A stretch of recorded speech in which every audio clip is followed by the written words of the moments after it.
राति 12:10-15 बेलू जाजपुर जीवा जोगाजोग पूरा विच्छिन्न हो अच्छी। मेन दुख है आम कही रखुचु मीडिया भाई मान आगे जे आमर स्थायी समाधान कंटिखाई जपरी चीन देख हुएंगो सेपरी आमर सोलमपुर दुख हूँ कंटिखाई को जब स्थायी समाधान गोटे करा जाए स्थायी समाधान कौन ना बंध स्वतंत्र बंधा जाए पानी को समाधान करे पानी को आपस रखा जाए ताल आमर दुख एठू कंटिखाई ही जीव पानी काली राति ठार जोगाजोग विच्छिन्न आमर बाणी देखो ये जोगाजोग विच्छिन्न प्रशासन तरफ किसी एपर्यंत पहुँची ना आम जहाँ जमी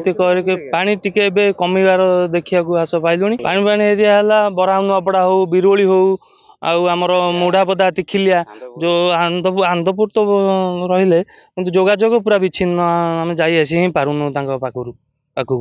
बनिया तो बिल बाड़ी बुड़ी जाइए गाँ गंडारे पानी हो जाइए रास्ता घाट जावासा बहुत असुविधा होची पानी काली संध्या 6टा भितर पानी आसी पहुँचला जंघे पेटे पानी होची देखुना केते पानी गाँव रू आसिया बहुत असुविधा होची सोलमपुर चांगुआ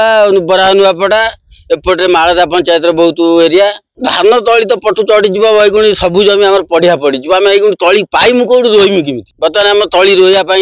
उपयुक्त ना बढ़ुची बर्तमान आ पानी तो कहते 10टा बेलू ठाकुर मुंडा पानी पड़ो बर्तमान फेरे अधिका हो हम तो ये अनुमान कर पार्नु किंतु पानी बढ़िया बहुत संभावना अच्छी।